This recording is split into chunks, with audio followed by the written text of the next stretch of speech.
We, the people of the United States, in order to form a more perfect union, establish justice, ensure domestic tranquility, provide for the common defense, promote the general welfare, and secure the blessings of liberty to ourselves and our posterity, do ordain and establish this Constitution for the United States of America.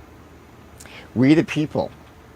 It's a bold proclamation that comprises the first three words of the United States Constitution, a preamble suggesting that we, the citizens of America, hold absolute authority over the government.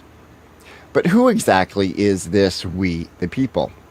It seems somewhat fallacious to interpret this declaration to imply that all citizens are equally represented, given that at the time these words were inscribed into the founding documents of our nation, slavery was both legal and widespread. Women had little to no rights, and only the most affluent landowners were granted the privilege of voting. Given this historical context, it's obvious that this statement of we the people was far more exclusive than inclusive. And while the inequities in the assignment of personhood have narrowed following the emancipation of slavery and the expansion of voting rights, the favorability toward the affluent citizens of our country has steadily eroded the collective will of we, the actual people. In the modern-day vernacular of our civic pride, we take great liberties in our interpretations of our country's founding documents and the application of rights and freedoms upon which they prescribe. Freedom lays at the very foundation of our society. We debate the terms, meanings, and constraints placed upon the freedom of speech, freedom of the press, free elections, freedom of religion, free trade, free markets, and the extent to which free will dictates the assignment of responsibility.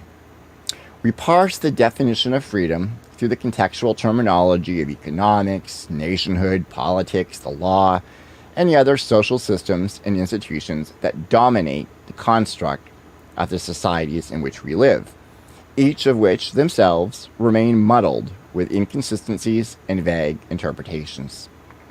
This language of freedom is woven throughout the fabric of our proud American Republic. It is spoken about in the spillage of blood by our forefathers who sacrificed their lives. We can wave the flag of freedom until our knuckles cramp. But who decides what it means for a country to be free?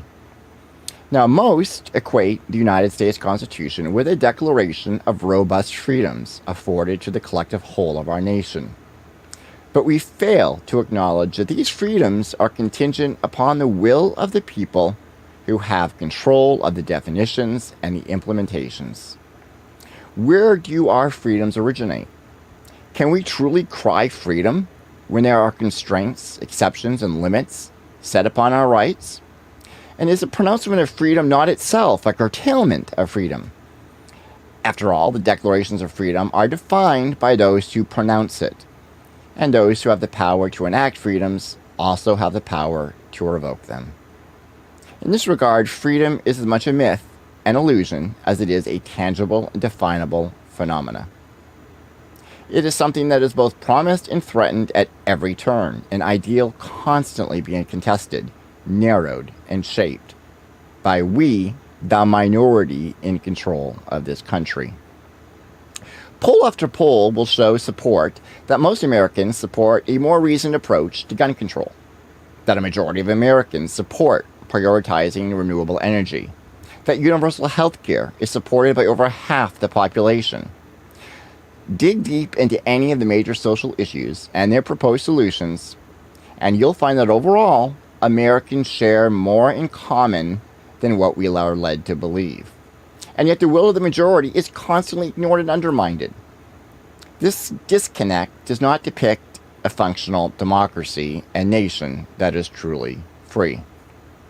Freedom is often thought to be a universal phenomena, but it is seldom, if ever, equal in its distribution and benefit. In truth, our country's allowed freedoms are comprised by those in unique positions of privilege, the privilege of wealth, which in turn enables control over decision-making for the entire nation. America prides itself on holding supposedly free and fair elections, the hallmark of our democratic government. Not only is each citizen afforded the right to vote, but we are also entitled to seek public office. However, while we are technically free to engage in these civic processes, inequities persist in their practical application. For example, while anyone might be free to run for political office, the increasing cost of campaigning makes it nearly impossible to even get on the ballot. This is perhaps the primary reason why more than half of all our members of Congress are multimillionaires. In addition, while we technically all have a say in appointing our representation, barriers to voting are becoming ever more commonplace. Given these realities, we, the people, must contemplate just how constrained our freedoms actually are. If ballot access is only available to those who can literally afford it, can we honestly say our elections are free and fair? Are we voting for candidates chosen by the people, or deciding among the narrow choices provided to us by the same ruling class? And if our voting is nothing more than pre-selecting options, can we truly call the process democratic? And for and by we, the people? And now, if the wealthy make the rules that ultimately define our freedoms, what makes the wealthy so wealthy? Why business, of course, and a capitalistic society built on a foundation of corporate power. America was founded, or so we are told, for we, the people, and not for we, the corporations. But when the people in power are so intimately linked to our country's corporations, the lines quickly become blurred.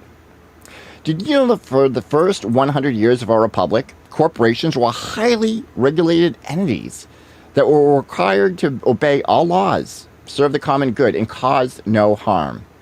Today, corporations are largely above the law, and in many cases, actually write the laws. Some of our most prominent corporations have economies that are larger than major nations. And on the rare occasion when a corporation is held accountable for wrongdoing, punishment is generally in the form of a fine, which, for the corporations, are merely considered the cost of doing business, and seldom affect profit margins.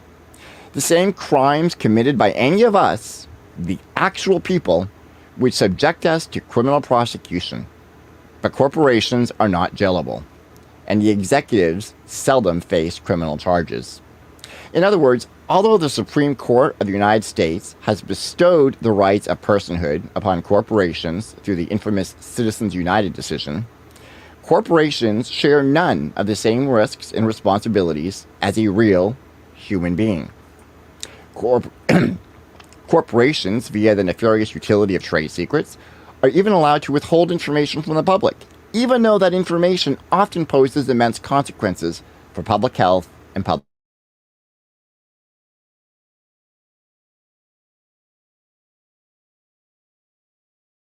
cancer-causing toxins into the air and water, while a citizen doing the same would face criminal penalties. And why is it illegal for local communities to pass laws banning corporations from polluting our environment? Who exactly are we, the people, being served?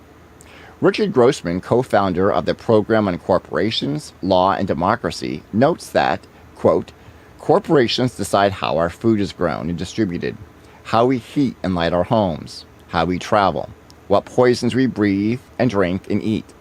They decide who works, doing what, how wealth is shared, what controversies get attention, what analyses and solutions are acceptable, who gets elected to public office, how this nation treats other nations.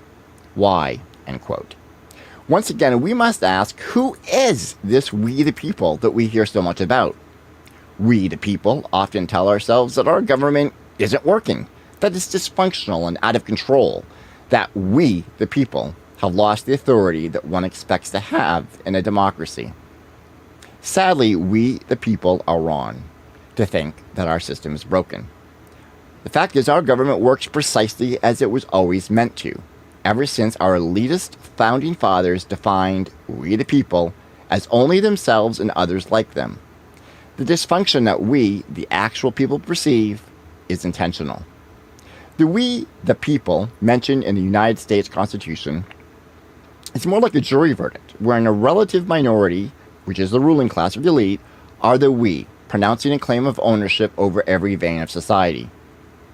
It's time to reverse the script and reclaim our power as citizens to make we, the actual people, actually matter. We don't need more activism. What we need is a more active citizenship. A community rights movement that contests this illusion of democracy and activates our society to truly engage in a fully democratic process of self-government. We cannot continue to keep doing the same things, working within a rigged system that doesn't represent our interests and expect change as a result. We, the people, the collective whole of our nation, must break free from the constructs of docility, passivity, and hopelessness to achieve true independence from the minority rule. And that, my friends, is the last word up front. I'm Sean Steinhardt, and you are watching Coup Save America. Stay tuned. We have got a great show ahead as we continue this conversation about the politics of we, the people. Our guest today, returning for a second time, is Paul Cienfuegos, founder of Community Rights US, an activism platform to assist communities in fighting damage from corporations. Paul is, excuse me, also the author of an exciting new book titled How Dare We? Courageous Practices to Reclaim Our Power as Citizens. Paul is going to be joining us in just a little bit to discuss how we, the people, can regain our sovereignty over the corporations that have become the de facto rulers of our society. We'll be right back.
And welcome back. And now it is time for news that didn't make the mainstream news. At a time when the United States is seeing a drastic uptick in mass shootings, documents recently obtained from the United States Department of Homeland Security reveals mounting concerns about what it calls racially motivated violent extremists returning to the United States after training and fighting alongside the neo-Nazi Azov Battalion and its civilian wing in Ukraine. The documents, obtained through a Freedom of Information Act requested by the nonprofit Property of the People, tells us Ukrainian nationalist groups, including the Azov movement, are actively recruiting racially or ethnically motivated violent extremists and white supremacists to join various neo-Nazi volunteer battalions in the war against Russia. Since the Biden administration has allowed the Ukrainian government to begin recruiting American citizens at its Washington, D.C. embassy, Americans designated as racially motivated violent extremists have openly announced their intentions to join the conflict and are organizing entry into Ukraine through the Polish border. One key intelligence gap listed in the documents speaks to the U.S. government's complete lack of oversight in this proxy war that it is sponsoring in Ukraine. NATO is arming a campaign with no offered assurances that Western weapons won't fall into the hands of these neo-Nazis. Paul Gray, one of the most prominent Americans with ties to white nationalists and a troubling history of violent confrontations against leftist groups here in the United States, is among the many American citizens currently serving in the ranks of the Ukrainian military. Now, Gray has ties with several violent extremist hate groups, including the Patriot Front, a neo-Nazi hate group which recently made headlines after FBI agents arrested 31 members sporting riot gear who appeared at an Idaho Pride event this past Saturday.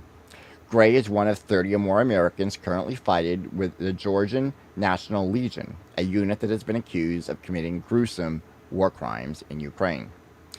With an arsenal of weapons flooding into Ukraine with very little to no accountability, one can only ask, what could possibly go wrong?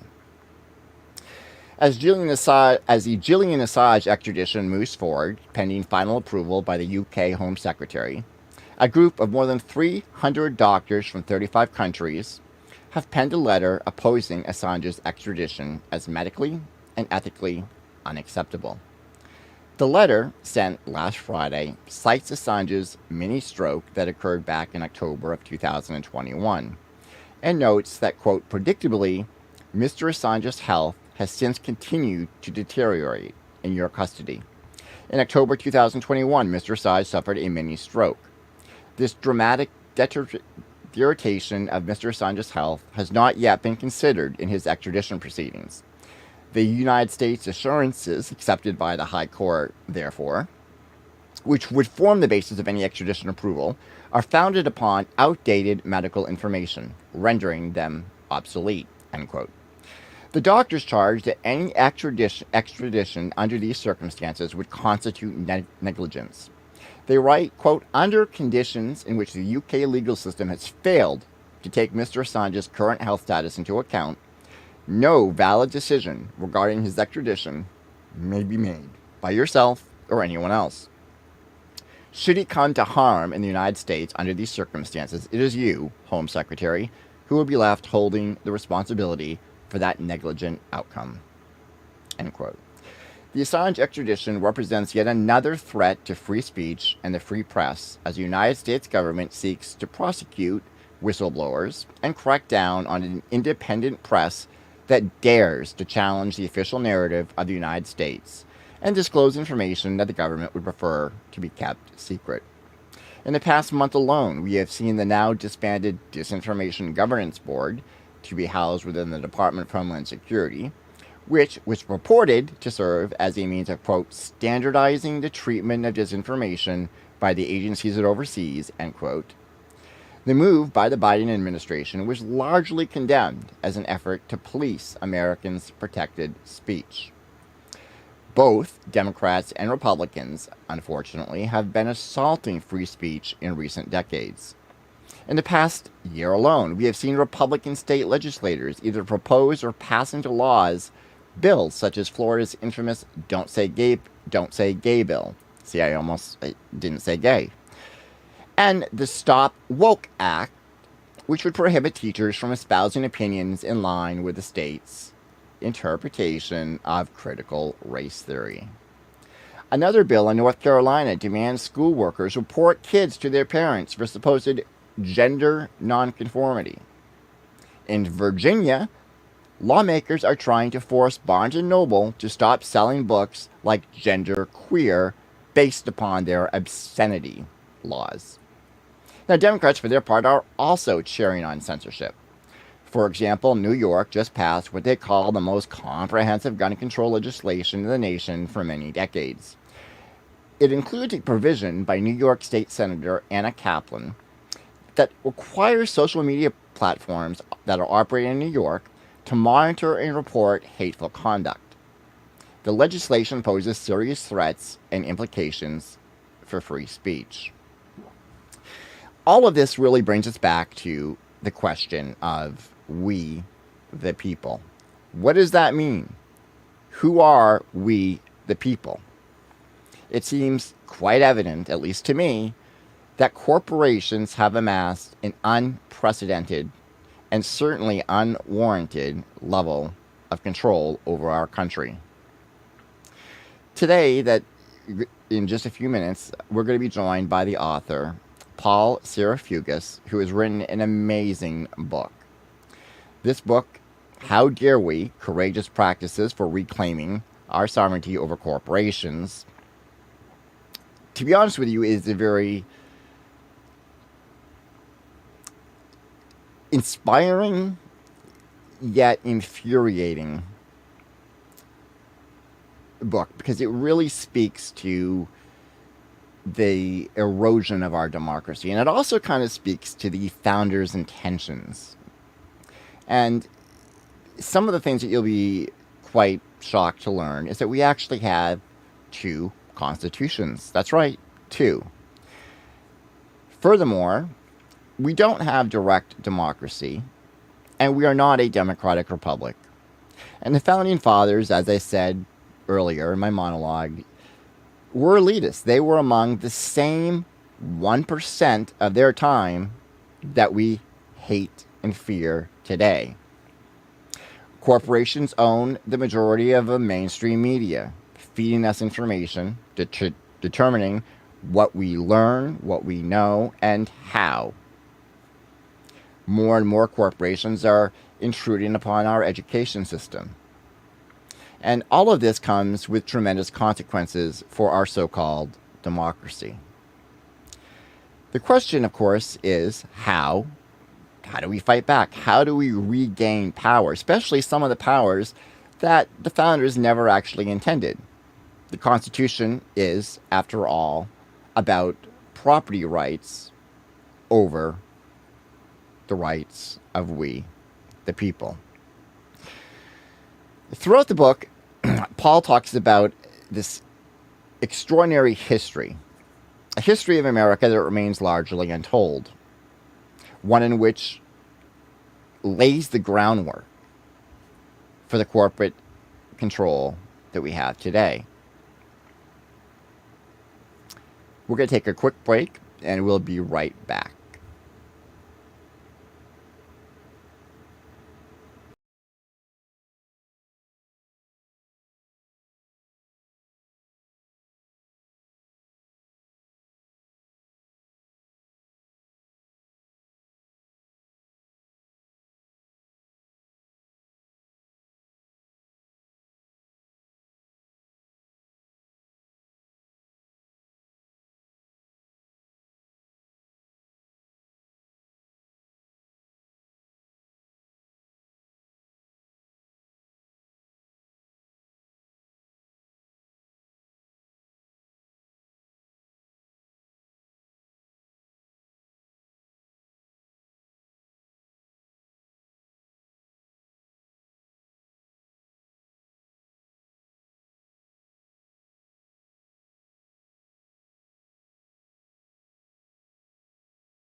Welcome back. Joining us now is Paul Cienfuegos.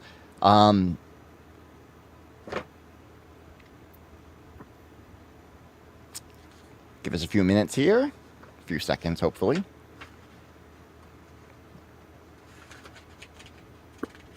Hello?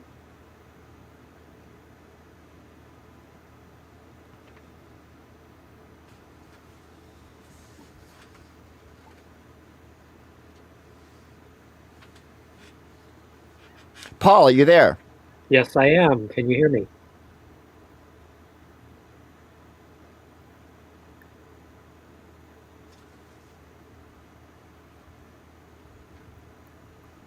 Hello? Can you hear me?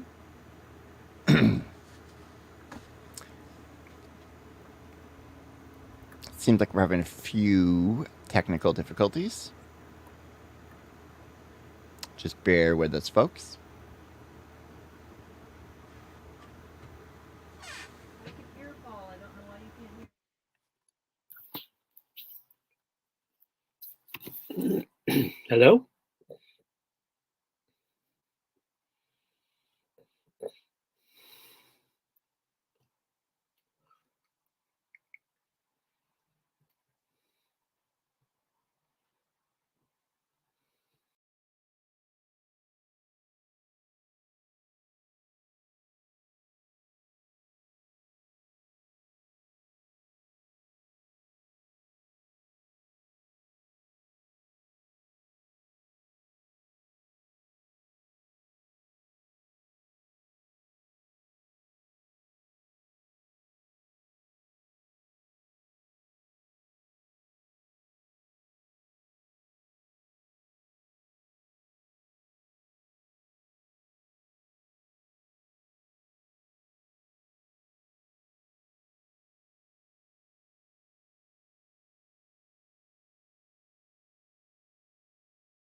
Hey, can you hear me, Paul?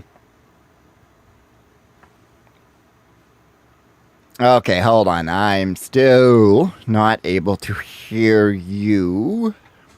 Let me,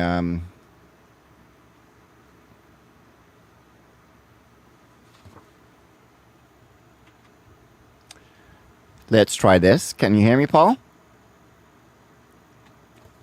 Oh, we need to add you to the studio. Hey, Paul, can you hear me? Can I hear you now? I can hear you. Can you Okay, hear me? perfect. How are you doing today? I'm just fine. I want to thank you for joining us again. We had you on the show earlier, and unfortunately, the audio recording didn't quite work. I finished your book, Wow. Great. and you know, it's almost infuriating to learn about the history of this country that was left untold. I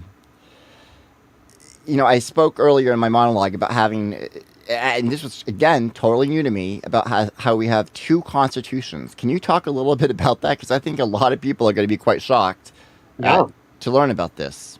sure. When people think of 1776, they assume that that's when we were pulling together what is now our Constitution, but that is not the case, interestingly.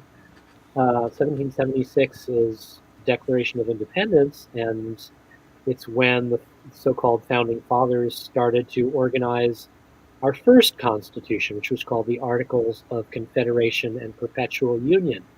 It was intended to be our long-term Constitution.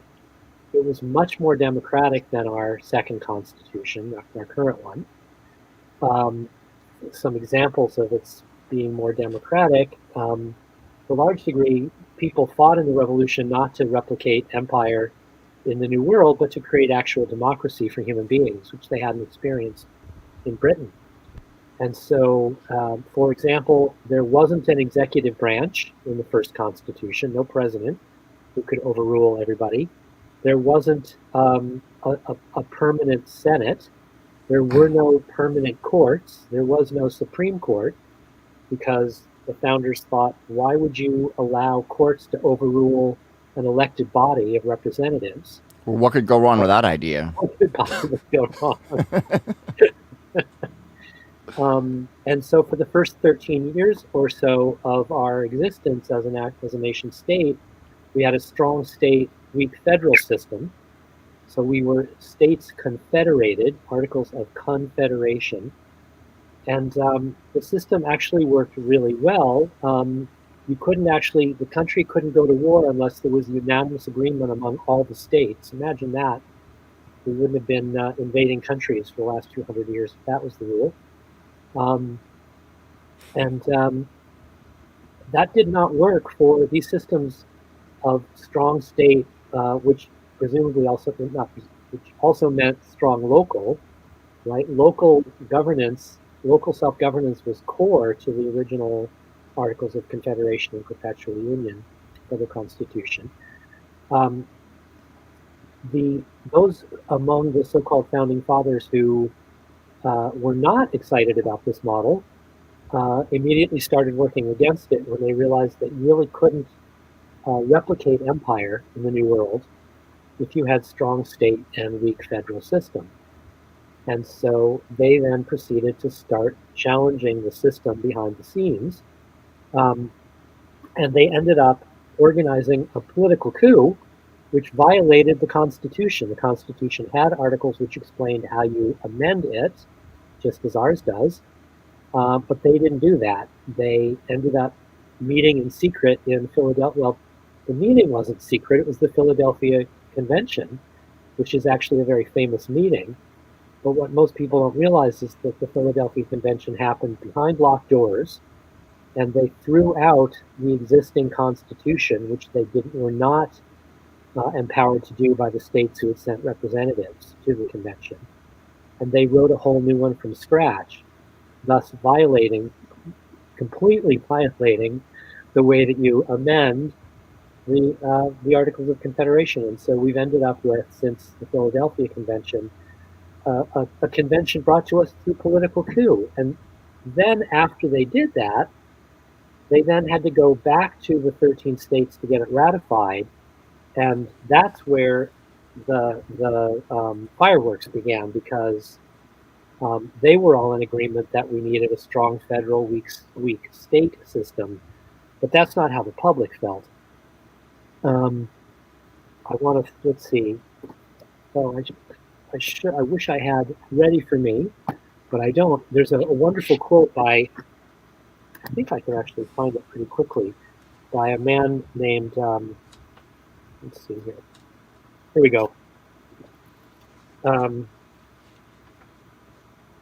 When the new Constitution was brought back to each of the states for ratification, here's just one example of what took place in one state. It's a man named Richard Henry Lee writing in the Federal Farmer, which was an anti-new Constitution document at the time. He said, the idea of destroying ultimately the state government and forming one consolidated system could not have been admitted. A convention, therefore, merely for vesting in Congress power to regulate trade was proposed. 1786, a few men from the middle states met at Annapolis, hastily proposed a convention to be held 1787 for the purpose of amending the Confederation. Still not a word was said about destroying the old Constitution and making a new one. The states, still unsuspecting and not aware they were passing the Rubicon, appointed members of the new convention for the sole and express purpose of revising and amending the Confederation, and not one man in 10,000 in the U.S. till within these 10 or 12 days had an idea the old ship was to be destroyed. So that's just one little excerpt of what they were doing way back when. So they were furious and they rebelled, and so what ended up happening was the states forced the founders to add a whole variety of rights, which became the first amendments to the Constitution that ended up being called the Bill of Rights. Those were all added after it went back for ratification, because when the states looked at it, they were like, wait a minute, there's nothing here about rights at all. It's just about property and commerce and virtually nothing else. That is, and so there was rebellion. Rhode Island was the last state to agree, but there were big battles at the state level. That's how we get the Bill of Rights. It's a side agreement. And again, this is just completely. This is a version of history that is just withheld. That's right. We just don't know it. Right, and it was just shocking to me, because the story that we hear is that the Constitution, the one that we know, and the Bill of Rights are some sort of revolutionary document. But in fact, the real revolutionary document was the original Constitution that you mentioned, Right. that they don't even bother mentioning. Right. And when you read critiques of it in virtually all history books, what you find is they say, oh, the founders realized it didn't work because the federal government was too weak to be functional. Well, the original founders wanted a weak federal system very purposefully, because they didn't want to replicate empire. They wanted to create real democracy, and that means local and state democracy. And they lost that in the second Constitution. You know what's so interesting, and this is, your book has really caused me to rethink a lot of my perspectives, because for a long time as a leftist, I've heard my conservative friends talk about states' rights, and I've always been no, big government is a good thing. So the support of the federal system. Yeah. And it wasn't until, they've explained this to me, but of course, in my mind, I'm thinking, okay, well, we need some sort of, we need the Environmental Protection Agency. We need some sort of a federal system, right?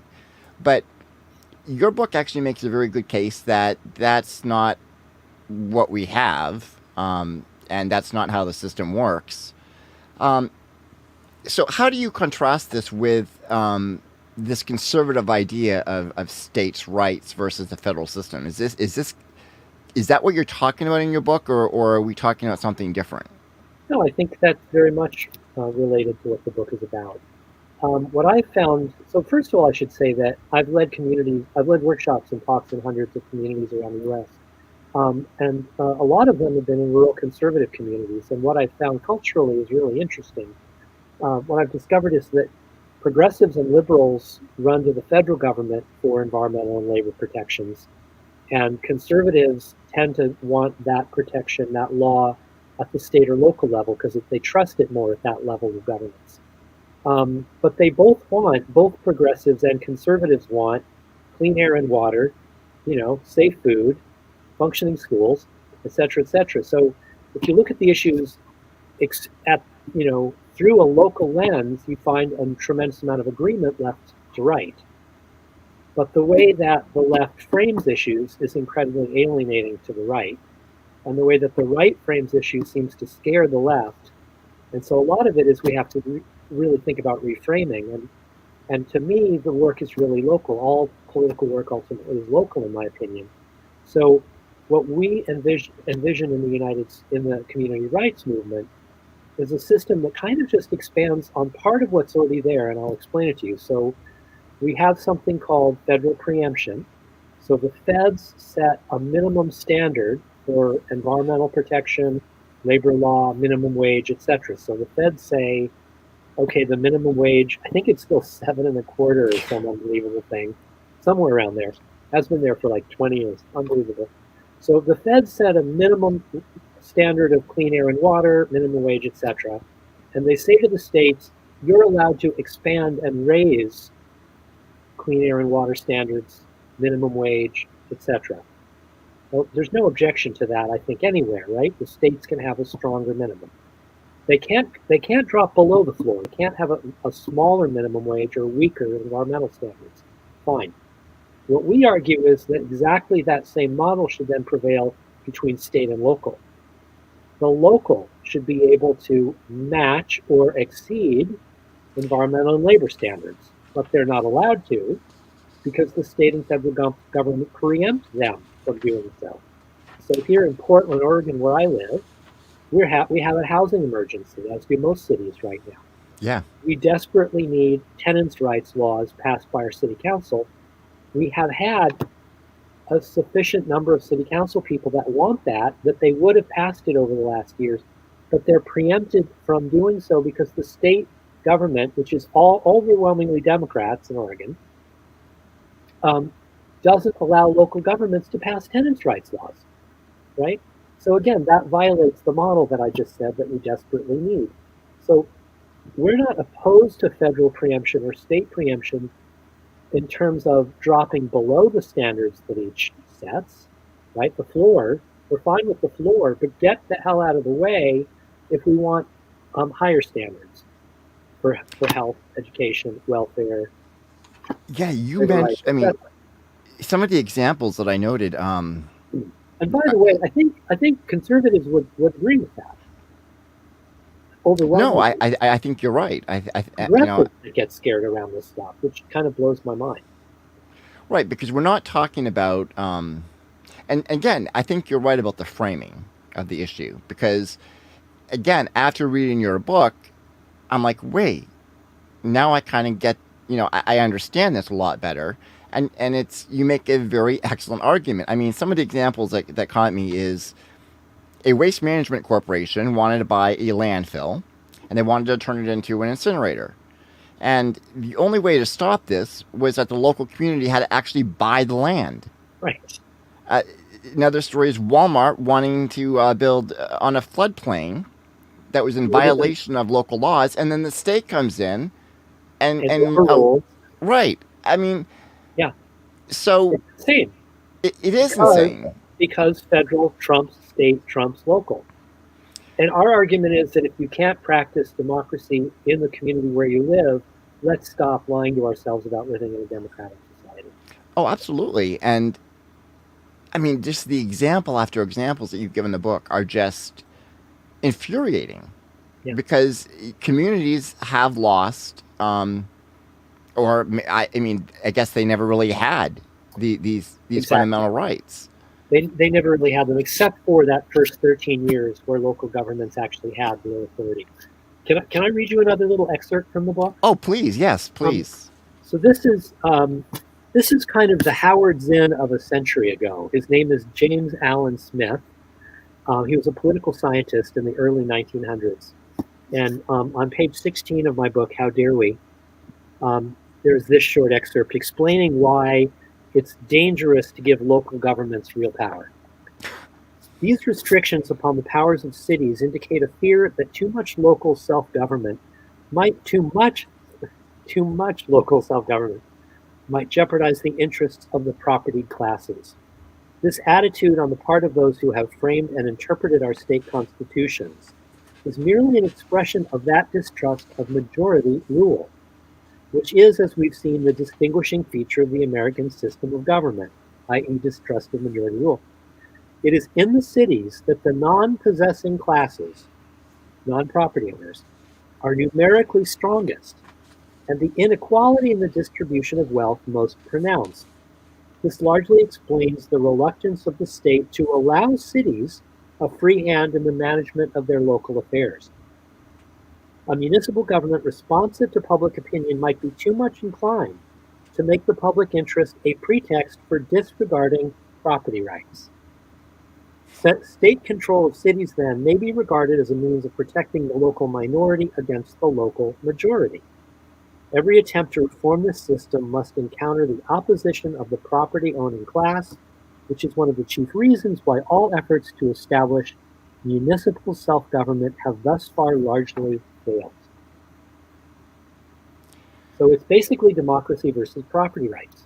I mean, that's the battle of the country throughout its history. And as I point out in my book, property rights are bad enough as the primary right in our Constitution, all by themselves, given to people. But when you start giving property rights to business corporations, now we're really in trouble. Well, yeah, you even mentioned in the book you've got a whole chapter about how corporations are now taking ownership of the English language. I mean, the words that we even use. Right. Colonized our minds around our language. Yeah. And and I've always known this. I mean, you see these trademarks on, and occasionally you'll see a trademark that's just absolutely absurd. It's like, wait a minute, how do you? And you give some examples in the book. I can't. It escapes me at the moment, but I mean, they're literally taking ownership of words. They've been able to patent things such as life. And they've expanded, really. I mean, because we've gone from actual property to intellectual property that continues to be expanded upon. Where does that end? Well, it doesn't end. It just expands and expands. Yeah, and because corporations actually are property, right? We own shares in them, right? That means that we're giving property rights and free speech rights and legal rights and all sorts of other rights to property, which is in itself bizarre. It's like giving. Imagine if I said, I'm going to grant free speech rights to the chair I'm sitting on. I'm going to grant the right to sue to the number 7. I mean, you'd think I was nuts, but that's where we're at in the society. Because corporations don't even exist in reality, right? They're right. I was just going to ask you that. Institutions, right? They're called legal fictions under law. They're legal in the legal system. They exist, but they're fictions in the physical world. In other words, you can't take a picture of Monsanto Corporation. You can take a picture of its headquarters, its workers, its board of directors, but you can't take a picture of it because it doesn't physically exist in reality. Right, so we're giving rights, constitutional rights, to things that don't even exist in the real world. I mean, the level of absurdity is really quite stunning. Well, and I think, again, a lot of people are going to be shocked to learn that in your book you talk about how corporations, this was not always the case.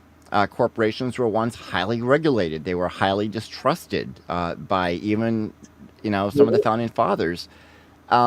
They weren't regulated. That's what's so interesting. They were defined. It's defined. The whole toggle between, we used to define what a corporation was and was allowed to be, and now we regulate what it does. Or we think we regulate what it does. Yeah. So, like historically, for the first century in the United States, corporations were not allowed to own other corporations or merge with other corporations. Corporations weren't allowed to, It's so funny. My brain just went completely blank. So let me look at the list that I actually had ready. So here's some examples. Directors and stockholders were held fully liable for all of the harms and deaths caused by the corporations. Stockholders were required by unanimous vote to approve major changes in corporate policy. Corporations were prohibited from, no, I already read that. Corporations were prohibited from donating money or services to influence voters or candidates or elected officials, so no money. They were prohibited from donating money or services to charitable and advocacy organizations, to nonprofits. Imagine that. I mean, now nonprofits are fully dependent on corporate money. Corporations were permitted to only own the real estate that was required to the extent necessary to fulfill what they were chartered to do. All of their accounting books, their business records were considered public information. They were chartered for usually 10 to 30 years, and then they were automatically dissolved by the state legislature that created them, that brought them into existence, unless the investors and the directors came to the legislature and convinced the legislature that there was a good reason that they should be continued, right? So chartering, or what we now call incorporating, was a privilege, not a right. And the crazy thing is, it's actually still a privilege, not a right. It's just like getting a, well, we don't understand that anymore culturally. Right? It's not a right to get a driver's license, right? The state makes rules. If you don't follow the rules and pass the test, you don't get a driver's license. It's a privilege, not a right, to drive in this country. It's a privilege to incorporate in this country. We just don't understand that. There's hoops that the investors and directors need to jump through to get the state to approve the existence of the corporation. They're state-created entities, even to this day. We don't understand that anymore culturally, because now we just fill out a form online, send money, and we're done. But the state could change those rules, right? You still have to go through the state. The state could still say, no, we actually are not going to allow you to incorporate because you're going to cause too much harm in the society. Or we're not going to allow you to continue as a corporation because you pay starvation wages to your employees. Yeah, and that would be unheard of today. We would think that that's absurd. Right. We plead with the directors of corporations now, rather than just tell them what they have to do, which is what we should be doing. Now, you talk about something called Dillon's Rule. Now, let me just, before we get into Dillon's Rule, I've been under the assumption that the whole sort of assignment of personhood to corporations, that came about under Citizens United. Nope. Reading your book, however, that's not, I mean, this goes back to the 1800s. 1886. 1886. So Citizens United, I don't even know what that did, because, I mean, there was also another event by the Supreme Court in 1976. That was actually the beginning. 1976 was Buckley v. Vallejo, a Supreme Court decision that equated money and speech. The court said that you can't limit how much money a corporation or a person can give to influence an election, because that would violate their right to speak. Unbelievable. That's 1976. And then the next year, they made another decision, Boston v. Bellotti, I believe is the name, that did the same thing for ballot initiatives, so that you couldn't stop a corporation from influencing the outcome of a state or local ballot initiative. They could throw their money at that, because that would violate the corporation's right to speak about that political issue. Yeah. And ironically, citizens, you don't have the right necessarily to speak out against certain corporations. I mean, they've got some states now where you can't even, you're criminally liable if you try to report on, like, factory farms in some areas. It's food, not derangement, food. There's a bizarre phrase about that. Yeah, you can be, right. Oprah got into legal trouble. Right. Food. Yeah, she made fun of hamburgers on her show some decades ago, and the Cattlemen's Association sued her under some crazy law that whose name it's like food derangement, but clearly that's not quite it. Yeah. Yeah, so it's just ironic, and again, it goes back to what you said earlier, and what the point of your book, part of it is that the Constitution is about property rights, not the rights of Yeah. citizens. And since corporations are, property, um, they've got rights, and Yeah. it's mind-boggling to think that we have Yeah. tolerated this, and Well, I just feel like we're being deceived because again, I thought Citizens United. I was shocked when I learned that it was back in 1800s. Sean, that's what everyone is taught, even by our social movements. That Citizens United was the catastrophe. And it just makes me so mad every time I hear a group talk about Citizens United as the problem that we need to reverse. I call the Citizens United decision the candle on the icing of the cake of corporate constitutional rights. It's just the latest outrage that starts in 1819 in a Supreme Court case involving Dartmouth University. And then for decades, there's one decision after another where the Supreme Court, we say fines corporations in the Constitution. We use the word fines because the word corporation doesn't exist anywhere in the Constitution. So the Supreme Court is interpreting that corporations should be included in that word, that phrase, etc. throughout the 1800s. So they start getting rights according to certain clauses. And then in 1886, the Supreme Court just defines corporations in the word person that exists in the various amendments of the Constitution. And so all of a sudden the Bill of Rights becomes corporate turf as well. So one Bill of Rights protection after another, the courts find corporate personhood there.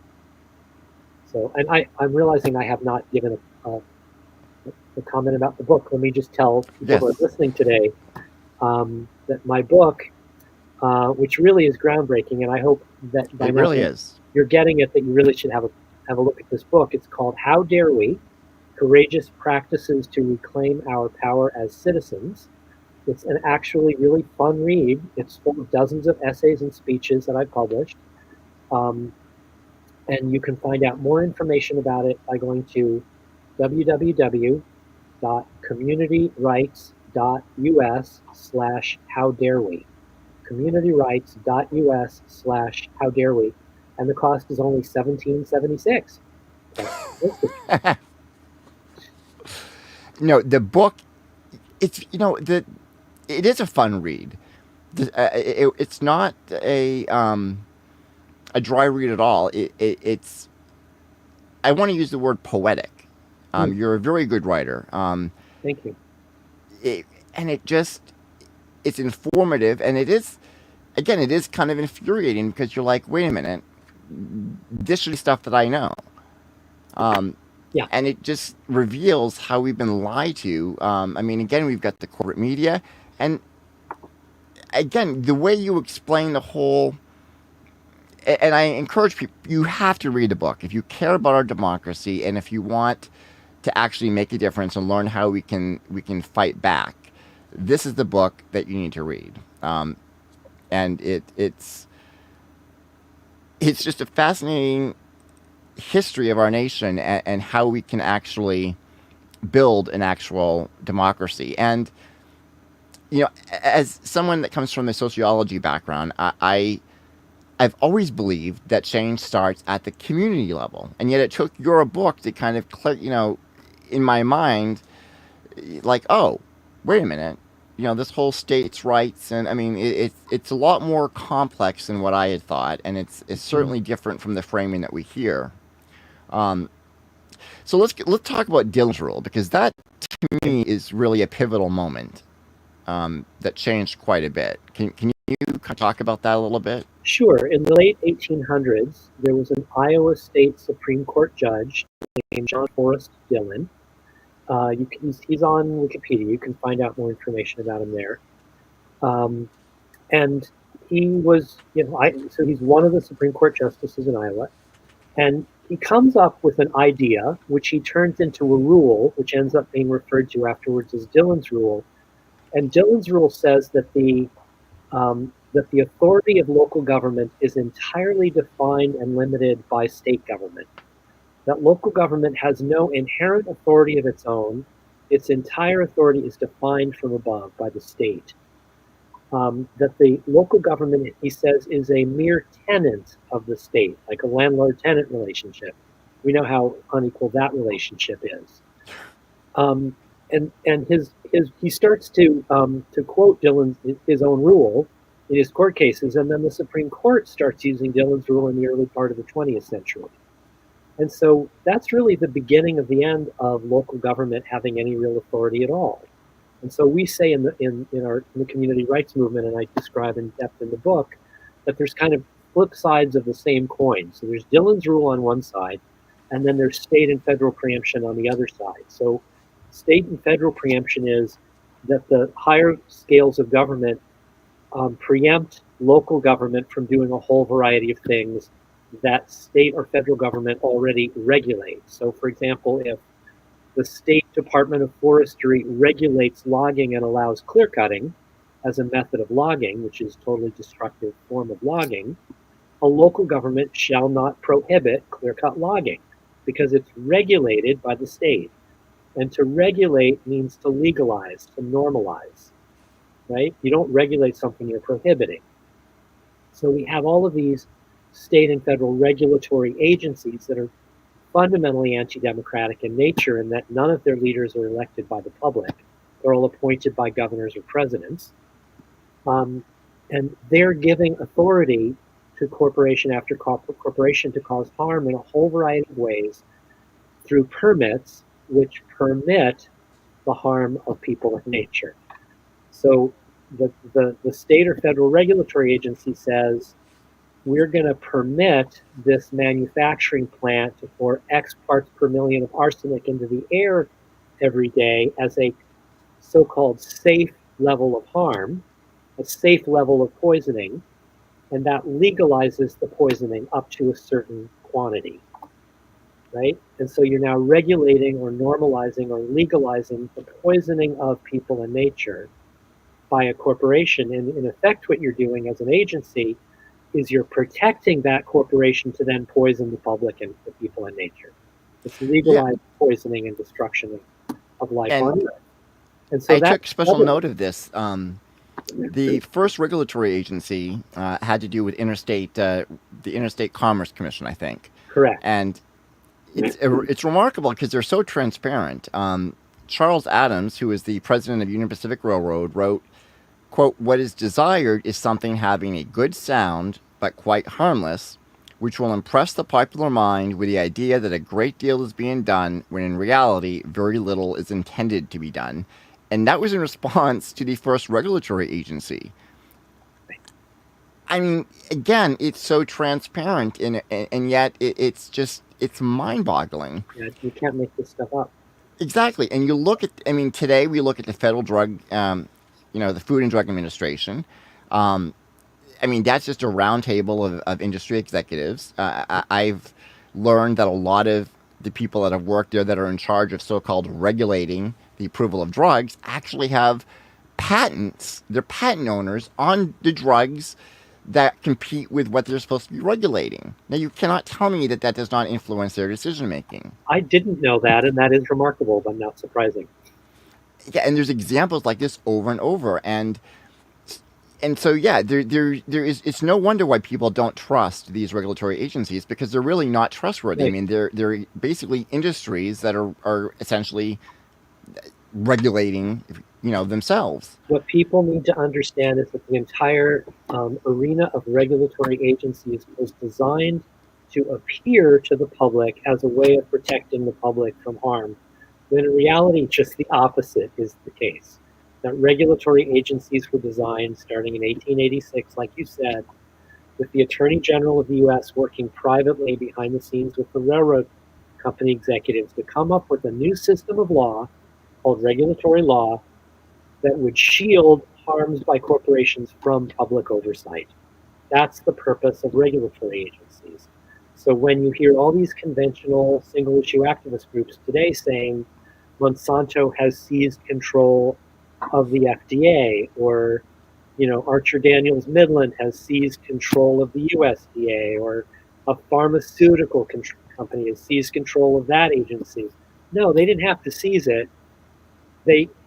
The directors of those corporations working around the same table with that agency's leadership, they came up with the agenda for that agency.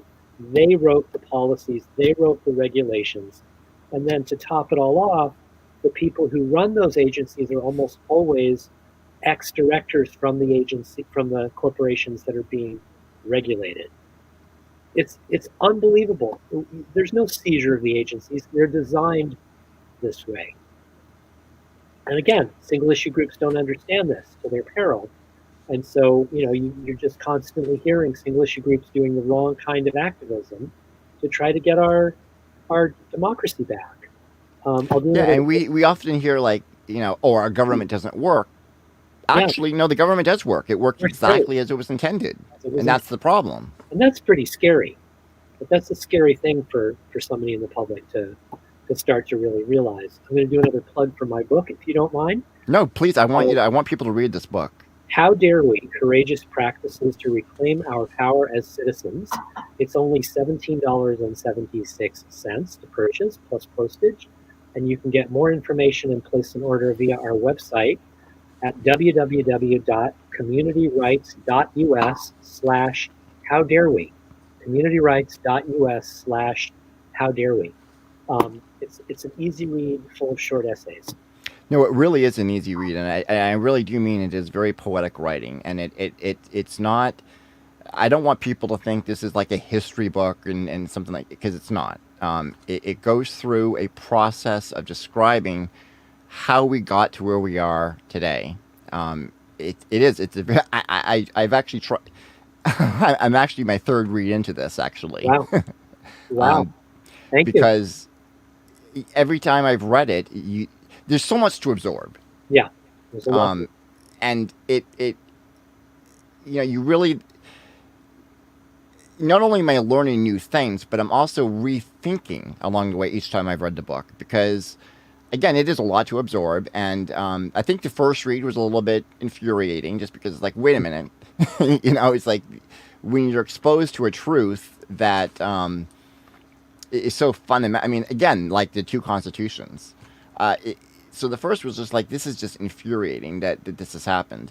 But then it's very inspiring, because you lay out solutions and a framework for how we can actually regain our communities. And it does begin with the community, because essentially as a nation, that's what we are. We're a large community, but locally, that's where we can actually fight back. Now, I do have some questions about your local movement. So you give a lot of examples. Can you tell us some of the successes that you've had? Because you've got, 300 different communities so far? About 200. 200, okay. In 12 states, yeah. So, and most of them are rural conservative communities, which always kind of shocks left-wingers when I tell them that. Because conservatives are actually much better at protecting their community's health, safety, and welfare than progressives are, which is a pretty interesting fact. Progressives are threatened by local control very often, which I think is really tragic. Because I used to think of myself as a left winger, and now I think much more of myself as a populist. Is local community trying to protect itself from big government and big corporations that are forcing it to do things it doesn't want to do. So populist has ended up being more of a title, a moniker for myself. But I just forgot what you asked me. Oh, well, no, you made an interesting point there. I want to say that my fear, as someone who considers himself sort of at this point, I just call myself sort of a socialist, but as a progressive, the fear that I have, I think, and again, this comes down to framing, is that if we can't trust the local communities to defend against, Right. That's right. And yeah.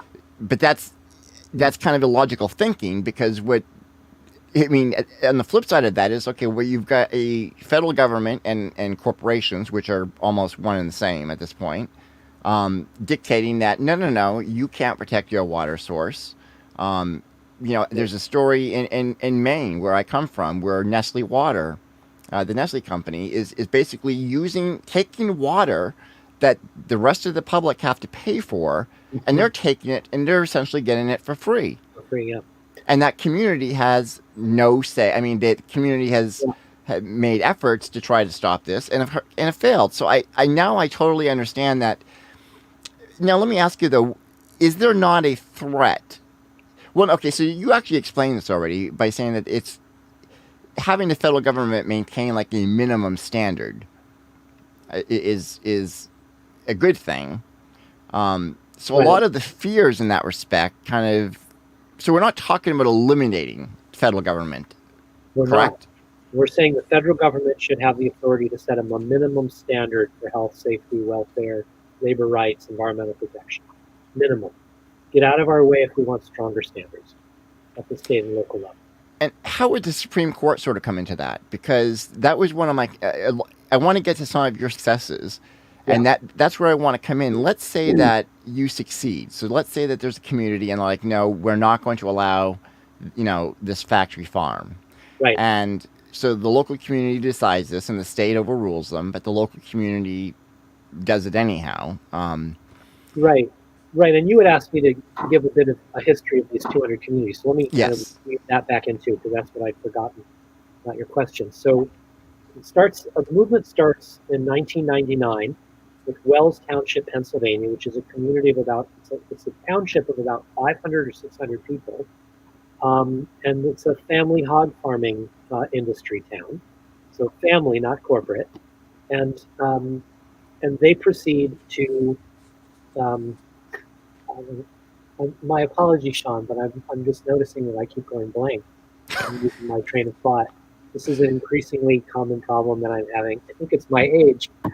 I'm having that same problem. So apologies for that. Anyway, so more and more communities, first in Pennsylvania, then in New Hampshire, then in Maine, Oregon, and other states, start to say, okay, we're not going to allow, Wells Township says we're not going to allow giant corporate hog farms to come into their community.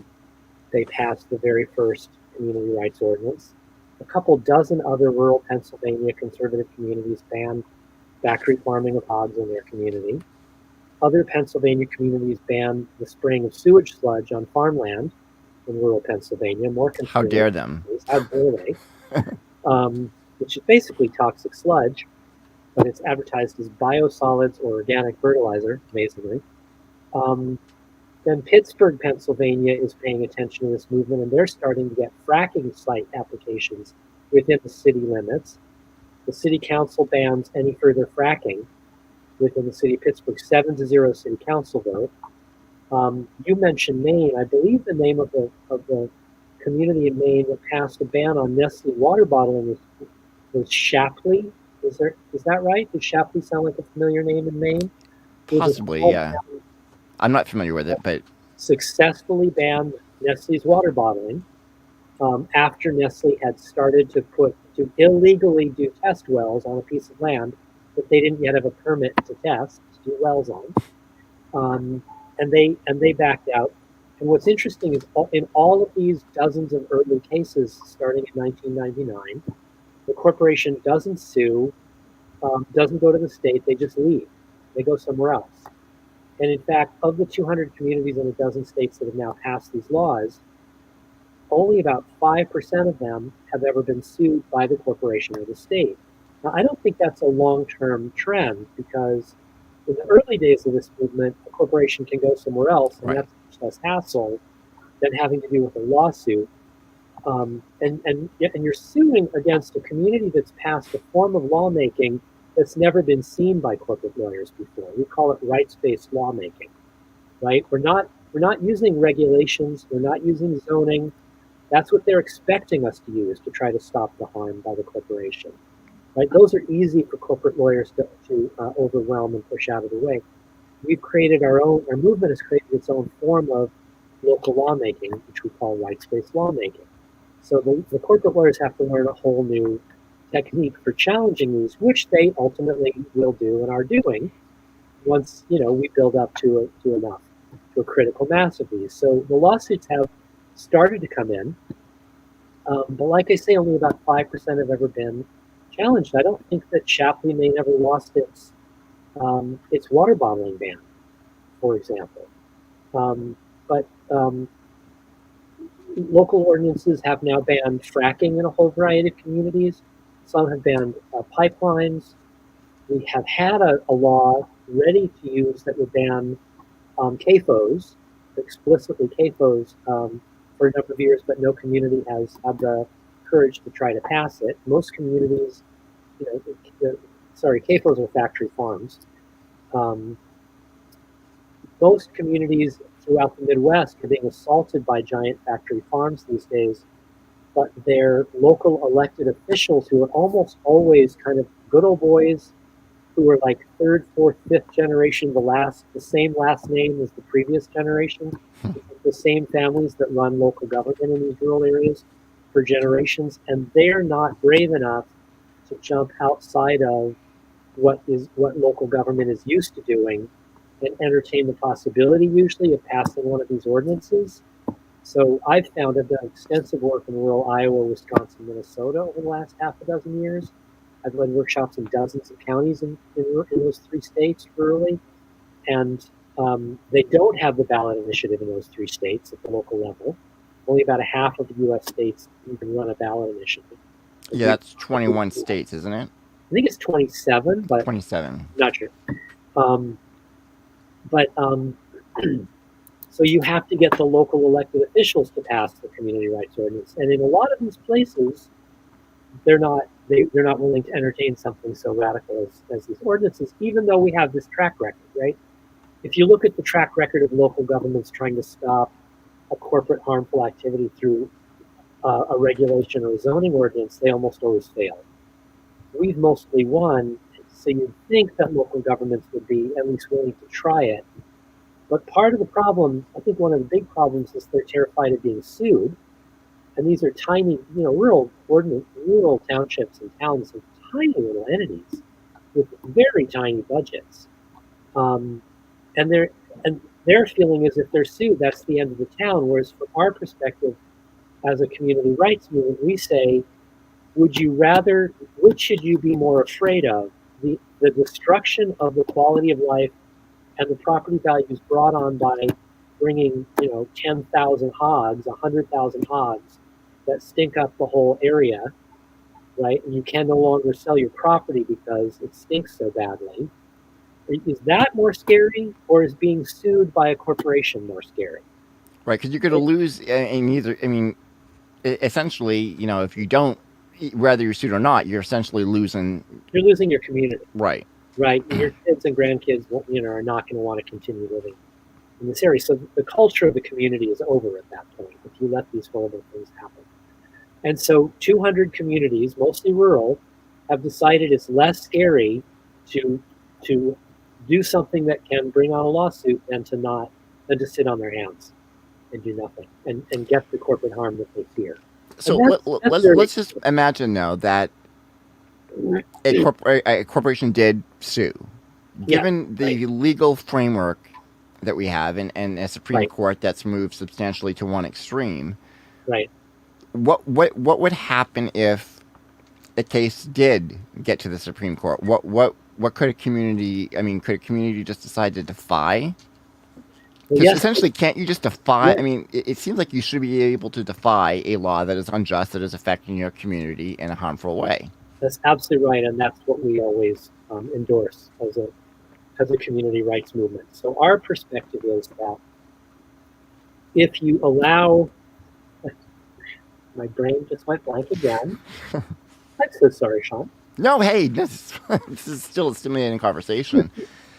Well, the thing is that it's easy to jump around too, because the book is, again, there's so much to absorb. I mean, there's a lot of different issues. Yeah.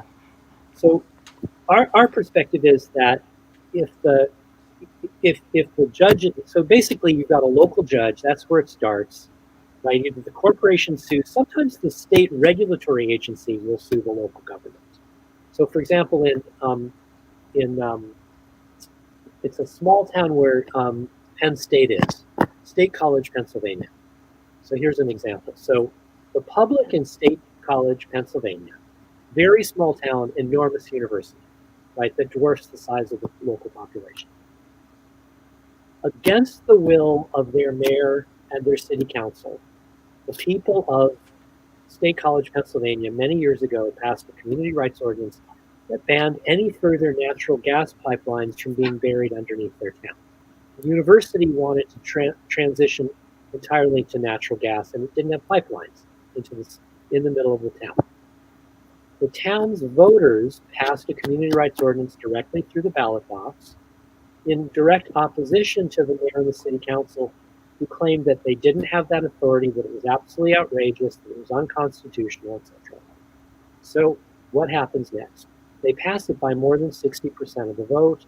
The local government is now required to enforce it, but they barely do. They're really still intransigent.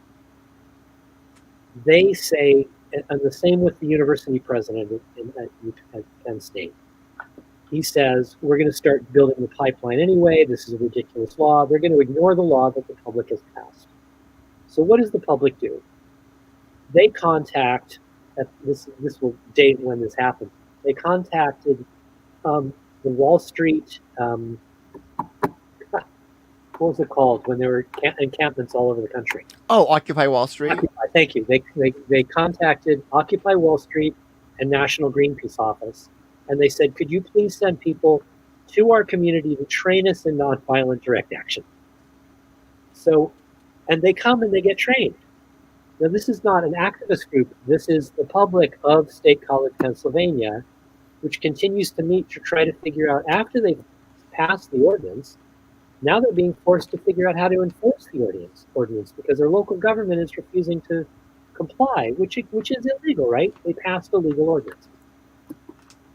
At that point, the university president and the local government blinks, and they back off and they cancel the pipeline.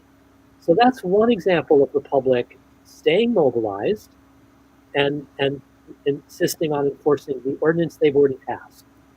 Now, in theory, there are other things that you can do that are very related to that. So every one of our community rights ordinances includes clauses that say that we're withdrawing constitutional rights being utilized by this corporation.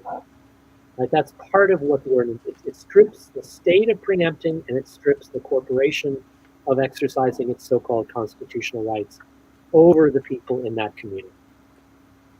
So what that means is, if the corporation that was intending to come into your community sues, there's another thing that you can do. And this has never been tried, but it needs to be. The community needs to say to the judge, Judge, you have authority. Every judge in the country has authority to simply declare that the corporation does not have standing in their courtroom, legal standing. Now, the judge can declare that it doesn't have standing merely because you've already passed a law that says that the corporation no longer has constitutional rights in that community, and that includes legal standing. That includes the right to sue. That's the corporate constitutional right. Well, we've abolished that right, all constitutional corporate rights in our community, when we passed the law. So the public can maintain its mobilization after it's passed the ordinance, and it can alert the judge. It could write a full-page public letter in the newspaper. It could write a very public letter that it simply hands to the judge at a press conference in front of the judge's office, right? And say, you are under orders as our subordinate, right? You're required, the government is required to serve us constitutionally. We haven't talked about that in today's interview, but we are the sovereign people. Corporations and governments are required to serve us. They are legal subordinates constitutionally. They have duties and responsibilities to us. Which is completely the flip side of how we feel. Totally. I mean, we fear the police, we feel the federal government, we feel, I mean, and you're right. I think that people need to hear that again, that judges, they're not above the people. They're not. They're required to serve us. And when we withdraw our consent, which we certainly have once we passed an ordinance saying this corporation can't come into our town and harm us, the judge has to respect that. He's our subordinate. He or she is our subordinate. So at that point, you say to the judge, you need to declare the corporation doesn't have standing.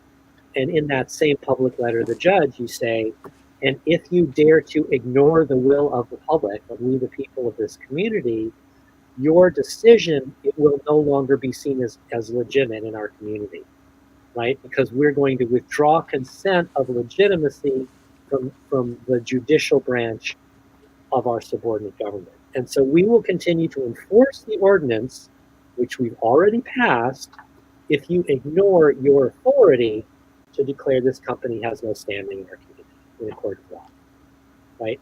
Now, no one has ever done that, but it's time that a community does. And it's a lot like playing chicken, I suspect, too, because, again, you've got the community versus, so it really is a matter of, okay, well, we're not going to, again, we're withdrawing our consent. Yeah. We're not going to, we no longer consider this to be legitimate. It's a very interesting strategy that I would love to see happen because, I mean, it is sort of like, okay, so next move, what are you going to do? I mean, this is our community and we have, and that's the thing that your book has really struck me. How dare we? I mean, the book is just incredible, but we need to stop looking at ourselves as Republicans, Democrats, progressives, liberals. We need to stop using these labels and find common ground. I don't have to agree. I mean, let's say that on abortion rights, I don't have to agree with somebody on gun rights to do something on abortion. And we don't need to worry about these issues in our communities. We need to come together and find the common ground. Like, hey, we don't want to be poisoned. Right? We want clean air. We want this. Safe water, safe air. All of this stuff. And find common ground. We got to stop being divided because that's exactly what they want. That's right. And let's talk a little bit more about consent and withdrawing consent, because something that I'm not sure that we talked about the last time that you interviewed me.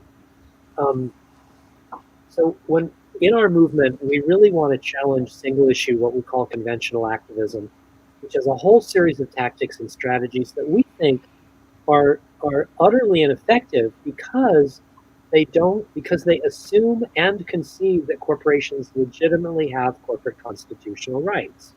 Virtually all single issue activist groups in the country today assume and concede, without even realizing that they do, that corporations legitimately have and are exercising constitutional rights. So an activist group that's trying to protect food against GMO contamination, let's say, or a healthcare group that wants universal health care for everybody in the country or in their state, right? They're all battling various corporations that are making pronouncements and claims.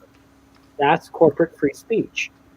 So rather than arguing with the corporation's words, what if we delegitimized its authority to even have a voice, right?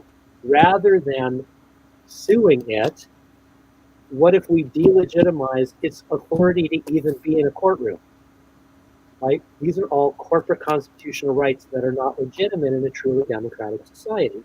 So, for example, when an activist group lobbies or petitions or sues or shows up at a annual general meeting of a company and to try to pass a shareholder resolution, picketing, right? All of these tactics, which is all that we do, big rallies, marching by corporate headquarters, civil disobedience actions against the corporation, all of these activities tragically assume and concede that the rights that the corporations are utilizing are legitimate.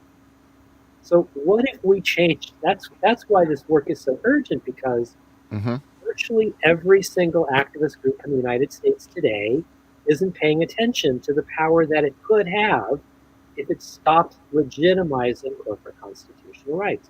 And they do this completely unconsciously. I'm not saying any of this is done purposefully, right? And we've had the hardest time in community rights network, community rights movement, trying to get that basic understanding into the heads of activist groups around the country. I've served on boards of some conventional single issue groups at their request to try to shake them up so that they can rethink some of their strategies. And they end up saying, this is all too scary, it's too bizarre. we don't really understand it, they're going to stick to their current strategies. And if you look at the trajectory, the climate crisis trajectory, the health crisis trajectory. Now, you don't even call it, you call it something other than climate change. I call it catastrophic climate destabilization. I love that term. A lot of syllables, but it's more accurate. No, it is. It is actually. Yeah. Yeah. Right. In all of these areas, the trajectories, are going in the wrong direction. We're going off the cliff. We're running out of soil. We're running out of potable water. We're running out of safe food. We're running out of, we don't have health care for tens of millions of Americans. We have profits going to the military-industrial complex now in Ukraine, right? On and on and on. Corporations are cleaning up, but they are exercising their free speech rights that give them the right to lobby, to donate to candidates, to influence elections. They're using their property rights, primarily what's called intangible property rights, control of ideas, of patents, of trademarks, of inventions of all sorts. They have legal rights to sue and be sued in courts of law. They have legal standing. They have all sorts of other property rights. They have contract protections, and on and on and on. And all of these come through us not questioning or challenging their access to the Constitution. And we're really screwed.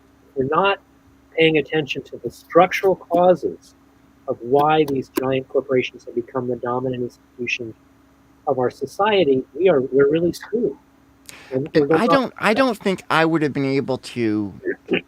I just want to plug your book again, because I really don't think I would have gotten this had it not been for reading your book. And I mean, I read lots of books, but the way you, again, very poetically, and it was such an easy read, but the way you put it, you bring everything together. I mean, it just.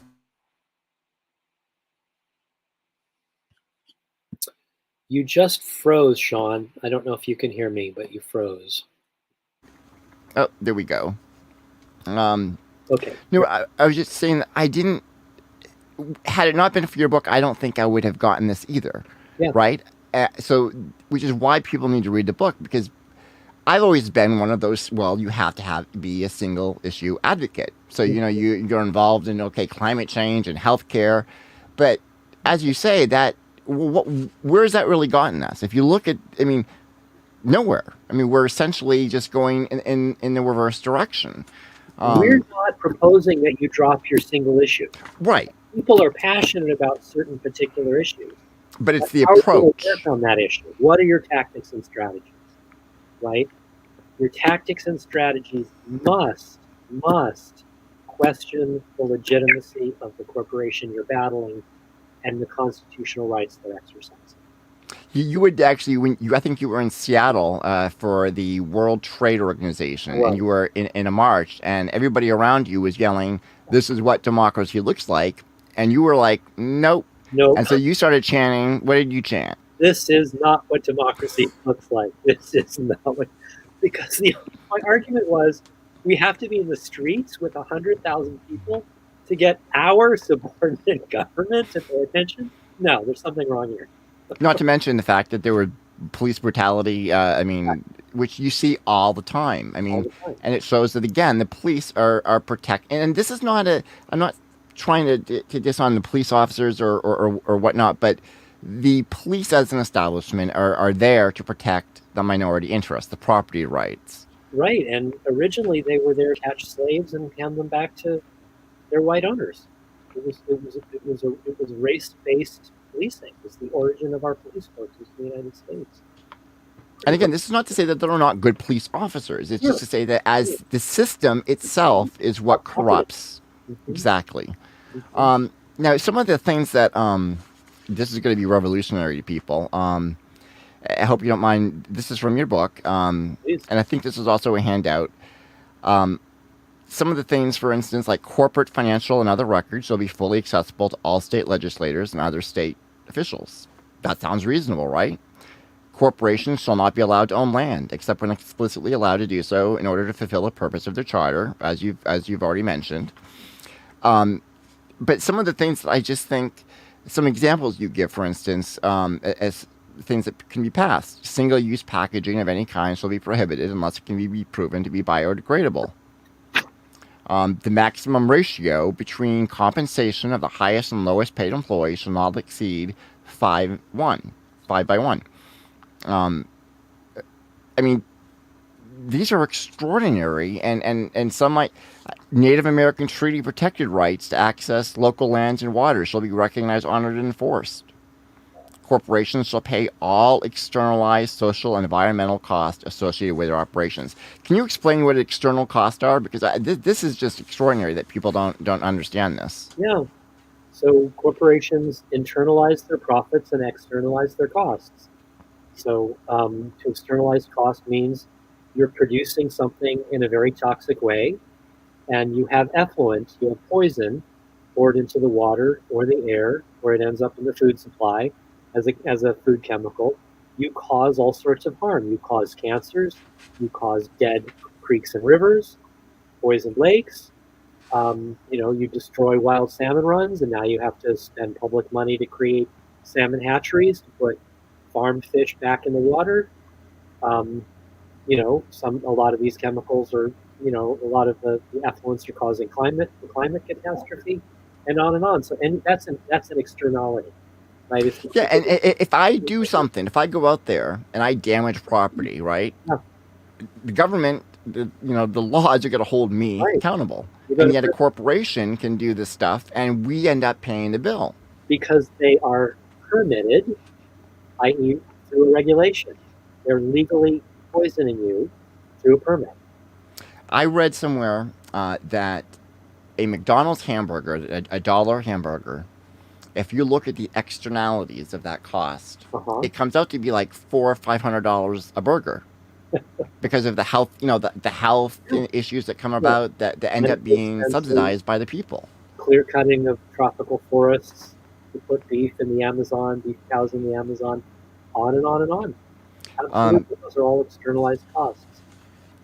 Again, just some of these ideas. Local grocery stores shall reserve a growing percentage of shelf space for products grown or produced within 500 miles, phased in over. I mean, these ideas are amazing. Oh, corporations shall not do business under pseudonyms or alternative names. Right, so that we know who to hold accountable when there's a harm caused. Right now, and we talked about this in the last interview that we did. It used to be that corporate executives were on the line for what their corporations did. Personally liable for all harms and deaths. And that's no longer the case. Nope, hasn't been for 100 years. And how did that come about? Was that part of Dillon's rule as well? Or no, that was in the late 1800s. The states of New Jersey and Delaware changed the corporate chartering laws. They turned the laws upside down. So up until then, whatever state you were chartered in set the rules, and the rules were consistent in that you couldn't cause. It was that long list that we've been reading through in the book. Those were all written into the charters, whole series of requirements and prohibitions. And in the 1880s, the state legislatures of New Jersey and Delaware saw a potential cash cow for their state budgets, and they said, hey, corporations, leave your charters in those other states, come to New Jersey and Delaware, where you no longer have any prohibitions and requirements under state chartering law. You just can't violate existing laws that are already in place. And virtually all giant corporations chartered, they left their original chartering states, they rechartered from scratch in these two states. And that was the end. That was the end of requirements and prohibitions. It seems almost as if when we hear the word "we the people,"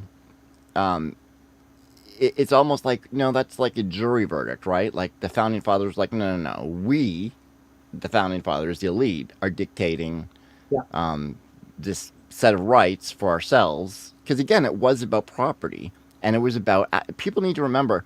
A lot of the founding fathers were the same 1% that we talk about today, correct? Absolutely. That's why I call them the so-called founding fathers, right? Because they were the elite of the elite. And we mythologize them. How did that come to be? I mean, that's just amazing to me. That's a great. I really don't know how that history came to be. Because in your book, you have a quote from James Madison. Again, it's just amazing how transparency is. But he said the primary goal of the government is to, quote, protect the minority of the opulent against the majority. The primary purpose of government. Yeah. I mean, again, it's so that's transparent. Yeah. He's quoted as saying that in the Federalist Papers. Yeah. Now, we had also talked about some of the constitutions and state constitutions that have some rather revolutionary language. Can you kind of run down that again? Because I loved that. That was fascinating. No, it is pretty interesting. And before I do that, I'll do another plug for the book. The book that I've just published is called How Dare We? Courageous Practices to Reclaim Our Power as Citizens. And it is available for just $17.76. And you can find out lots more about it and place your order by going to www.communityrights.us/howdarewee, communityrights.us/howdarewee. And we'd love to take your order. And on your site, too, you have a tracking database of it will be on Amazon very, very soon, by the way, and all the other perfect sites. But right now, it's only available through my local bookstore, 100fires.com. But it'll be available everywhere very, very soon. What did you just ask me? On your website, you also have a tracking database of the community rights movement successes and the various ordinances, too. Can you talk a little bit about that? Because I think that's an important thing, too. More than 100 of the actual ordinances that have passed around the United States. And you can easily find it through the main menu at the top of our homepage at communityrights.us. And you also offer workshops. We also workshops, talks, consultations, etc. Yep. Yeah, people need to buy the book. They really do. So thank you for that plug. Yeah. So what you find, all of our early state constitutions had a lot of revolutionary language in them. 13 founding colonies that all became states. Here's another thing that people might not realize is that all of the 13 colonies that were in existence before the founding of the federal government were corporations chartered by monarchs in Europe. They were literally corporations. So really, the Massachusetts Bay Company is a crown corporation owned and managed by the monarch in England. Right? He owns a corporation called Massachusetts Bay Company, Delaware Company, etc. That's what the early colonies were. They were crown corporations chartered by kings and queens. And when the American Revolution happens, they constitutionalize these crown corporations into states, and they become chartered. Their charters become subordinate. So the Massachusetts Bay Company becomes the Commonwealth of Massachusetts under a system of state government, democratically run state government. And that's all 13 colonies are transformed into states. So, and then the states each are created with their own constitutions. And some of these constitutions are very radical. The most radical of all of the state constitutions was Pennsylvania. Wonder if I can quickly put my hands on. I wish I could. Yeah, I thought I printed that, but I don't. From my book, but I'll read you some of the. I'll read you some of what's left of. Oh, here we go. Here's one paragraph that's actually still remaining. Let's see here. Actually, I'll read you just a paragraph from the book about the Pennsylvania Constitution. In 1776, it was a revolutionary state constitution. It contained a strong Declaration of Rights. It had a single assembly chosen by the people, directly responsible to them. All males could vote, as opposed to just property-owning males, white property-owning males everywhere else, including those who didn't own property. Instead of a governor, imagine this, instead of a governor, there was a 12-man executive council directly elected by the people. Wouldn't that be an interesting form of state government? Wealthy merchants from Philadelphia opposed the Constitution, relentlessly tried to overturn it.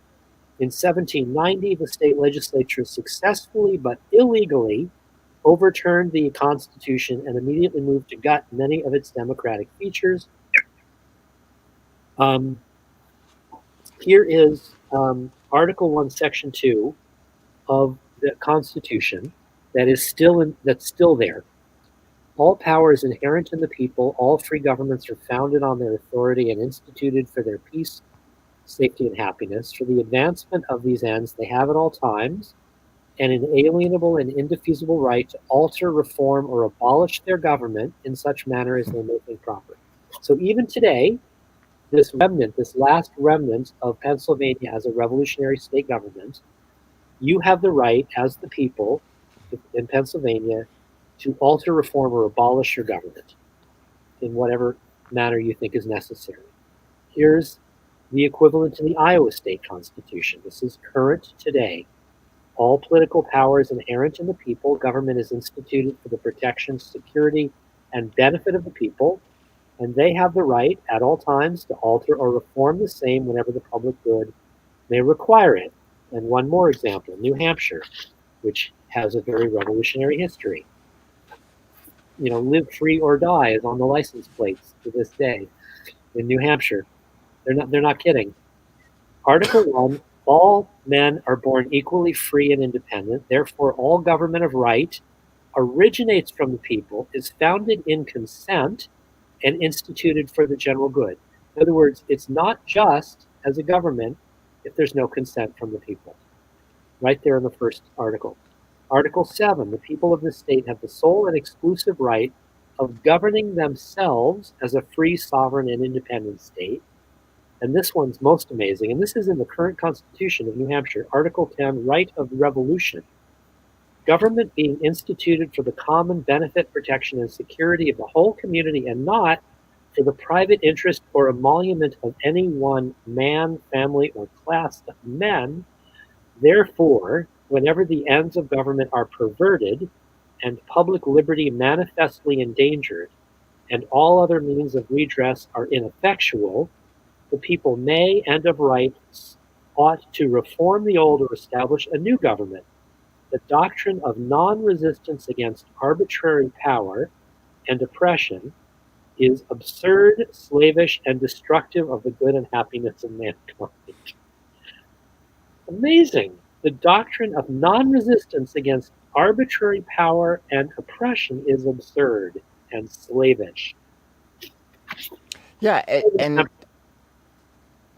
we're talking. I mean, all of this seems radical, right? It does. Yeah. But Radical.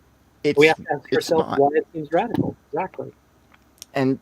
But on the other hand, too, I mean, again, it's really not radical when you consider it. But what is radical is doing nothing or doing the same thing that we're doing, because as you say, you can march, you can protest. I mean, one of the things that I find almost absurd about some of these protests is that they're planned events, right?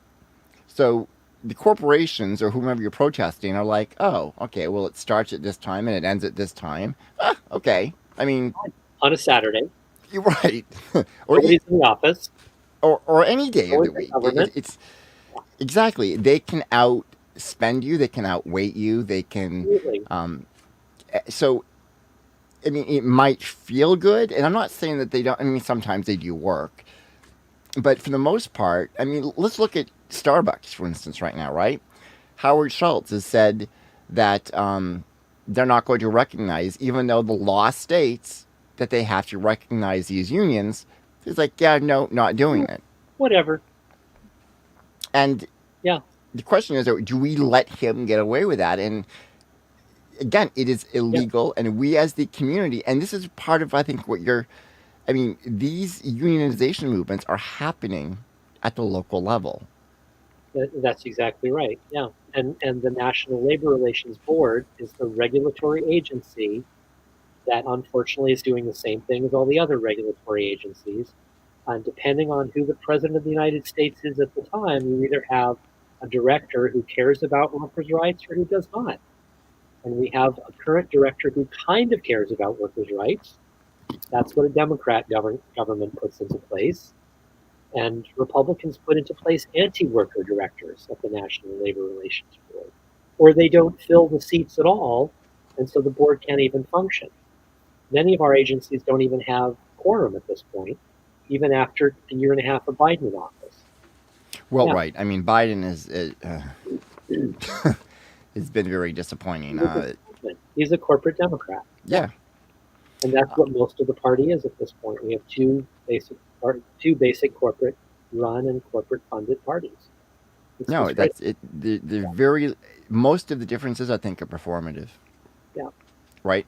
Now, I was going to ask you. This brings up an interesting point. When you're dealing with, because a lot of the communities that you've worked with are rural and it would be considered conservative Yep. communities. I imagine that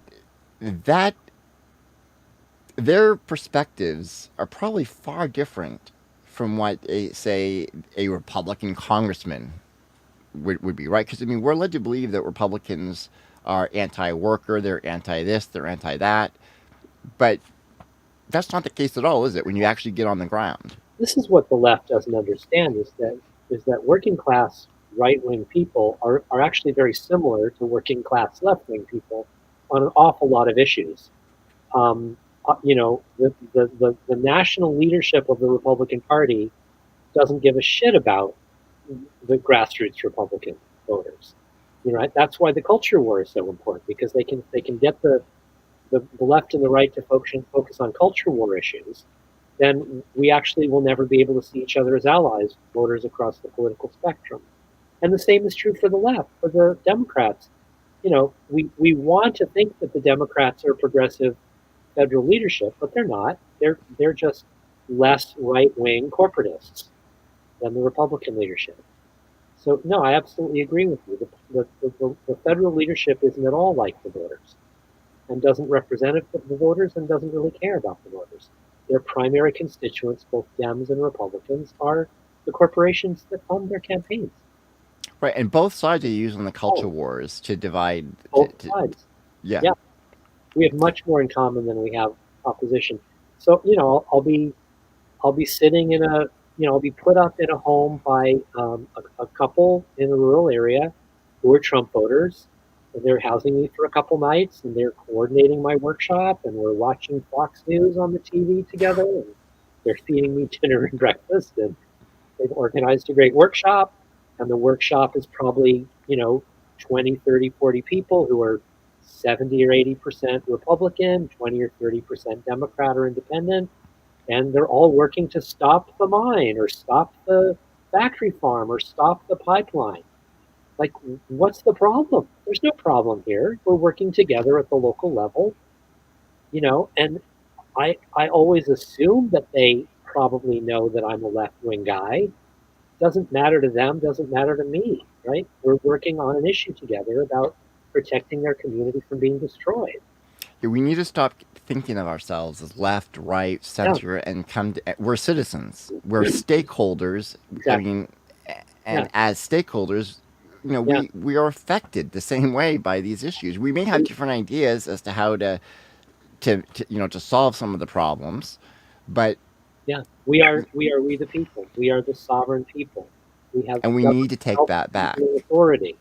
We are constitutionally in charge of all of our governing institutions. We're constitutionally in charge of our corporations through our state governments that are supposed to be defining what our corporations are doing. Now, I would, and I don't, you don't say this in the book, but I'm just asking. It almost seems though, as though voting for the most part is just itself an act of performative politics, especially at the state and federal level, because I mean, you're essentially you're trapped into this two-party system. I mean, it seems like from what I get from your book, like local politics is far more important. I think you're raising really good questions, and I think it's really complicated.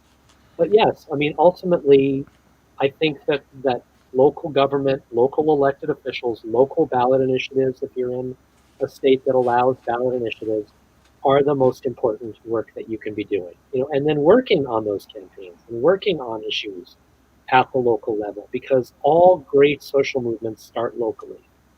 Yeah, they build from local. If you try to start a new social movement campaign at the state or federal level, you're never going to have the base of building actual power that you need to raise up to higher scales of government.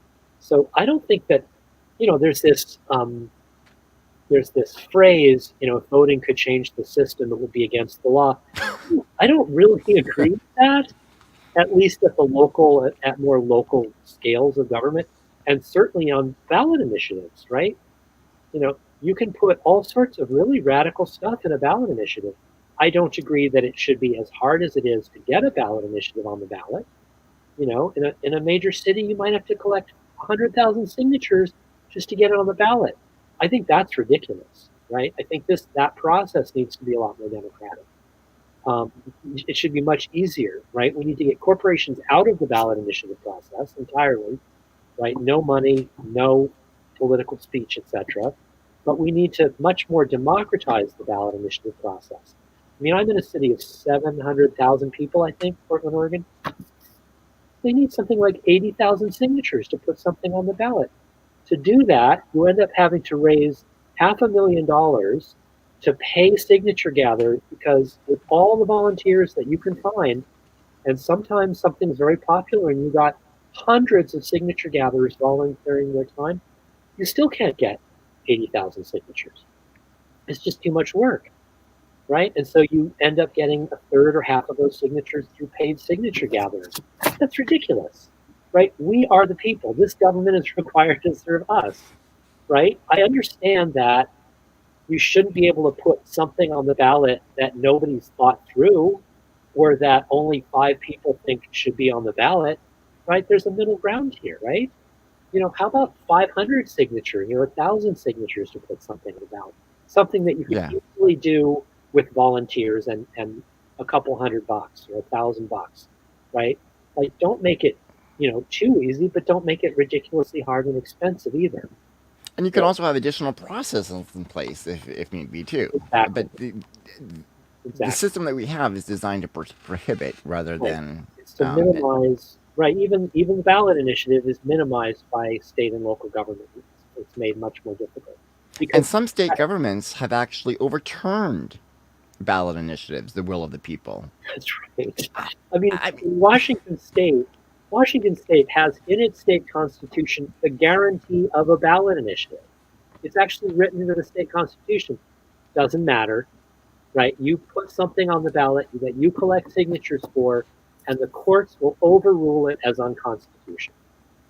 It's like, no, it's not unconstitutional until let it be voted on and then challenge it. No, we're not even allowed to put it on the ballot because a judge says it's unconstitutional. And that's really where it comes down to where you were talking about earlier. We withdraw consent. Right. Legitimate government requires consent, and we've forgotten that as well. So unfortunately we're at time, but tell us about the book again, tell us where we can find it, and I want you to plug 100 Fires too. Okay, so the book, this is my first ever book. I'm very excited about it. It's called How Dare We? Courageous Practices to Reclaim Our Power as Citizens. It's a series of a couple dozen essays and speeches that I've given. It is only $17.76 to purchase, plus shipping. And you can get it at our website at communityrights.us/howdarewee. That's www.communityrights.us/howdarewee to find out lots more information about it and to place an order. You can order a copy for yourself, get a copy for your library, get a copy for friends. Schools. Me directly, schools. Happy to give you a discount if you want to place a bulk order. At this point, I'm the only one who's actually doing it. I'm distributing it. Soon it'll be available everywhere, but for now it's just through my bookstore, 100fires.com. That's 100fires.com, which used to be a very active, significant social change online bookstore, but over the last decades, between Amazon and the advent of smartphones that can take a picture of the little code on the back cover and go, oh, I can get this cheaper from Amazon. The bookstore has really shrunk into a tiny little business, unfortunately. But it's still operating, and I'm both a retail bookseller and the author of this book, How Dare We? Courageous Practices to Reclaim Our Power as Citizens, available very affordably. Is So it going to be available on Kindle at any point? Do you know? yes, it's going to be an ebook, hopefully in less than a month. So Oh, we're working on that right now. Yeah. because I love Yeah. ebooks. I do feel guilty about Amazon and such, Yeah. but it's very convenient. Absolutely convenient. And I'll tell you, my producer sometimes gets upset with me because I'll be reading a book that I really like, and I'll just like, oh, I liked it, and so I'll just start highlighting the whole thing, and she's like, you just highlighted the whole book. The whole book, right? I have that same problem. And that's kind of how I feel about your book. It's just, Mhm. again, I want to thank you for writing this, and please, please, please, if you care about change, if you care about the future of this country, this is the book you have to read, because nothing else is going to. Again, we have to stop doing the same things that we've been doing, and expecting that we're going to get a different result. Exactly. And Paul's got Exactly. a framework that has already succeeded. Yep, it's working. Oh, go ahead. No, I'm just saying it's working. Yeah, this And tactic works. there's other strategies in there that, for instance, what to do. I mean, just again, like with a judge, going to the judge and saying, we're going to withdraw your authority, your legitimacy, if you don't uphold the laws that we, the people, have passed. But what this all requires, and we can talk about this, but it's really hard for people to get it through their heads. It requires culture shift. Like, you may be listening to this interview thinking, oh, this is like, I don't know anything about law. I don't want to get involved in a legal campaign. But the reality is that almost everybody involved in a campaign like this in your community is doing culture shift work. You don't have to know that much. You need a committee doing the law piece, and you need a crowd helping people to do the culture shift in their heads that transitions them in their heads from we are powerless to no, we're in charge, and corporations and governments are required to serve us. And also, That's a thought form that has to shift in your brain, and that's the primary work in this movement. do you offer online workshops on this? We do, yeah. Oh, okay, yeah. So They're that's on our another way to website. learn. They're on our website. Yep. Yeah, and plug the website one more time. Communityrights.us. I love the website. www.communityrights.us. And again, there's a tracker on there. I've Yep. signed up for the mailing list. Great. We have a monthly newsletter. Yep. So, wow, I'm just telling you, Yep. thank you again for writing this book. It has really helped me to further understand my own perspectives. Because again, I thought of things in a completely different way. And your book made a lot of sense to me. And for no other reason, the history, right? Learning how we got, because you can't really fix something if you don't know how it came to be broken. Although it's, again, Yep. as we say, it's not really a broken system. It's working as it was designed Fine. to. Yep. And that's what you have to understand. You have to understand how power works, where power lies, in Exactly. order to change things. And this is the book. If you're going to read a book about social change, this ought to be required reading. Of course, that would require, unfortunately, a major change in our country, which is what the book is trying to achieve. Paul, thank you so much. Yeah, Sean, I really want to appreciate you for being such an advocate and a cheerleader for this book. That's somewhat rare when authors get interviewed, that the person has even read the book. You've read it multiple times now, and just I want to really appreciate you for your passion. And yeah, I agree. This is a very, very important book, and people need to get it out there. And if anyone's listening who can get me on another interview, please contact us through the website. Tell me about somebody who might do another interview. Tell me about a bookstore that in your community that might host an author event. Anything at all. This is a grassroots run outreach campaign for this book. We don't have a big budget. So if you're listening, whether you're going to buy books or not, but you want me to come to your community and talk about this book, get in touch. Yes, please. And I'm going to reach out to you again, Paul, because I've got some ideas for you. Terrific. So Okay. thank you again, and we will see you next Tuesday at 2 o'clock. Have a great weekend. Very good. Bye-bye. Bye-bye now.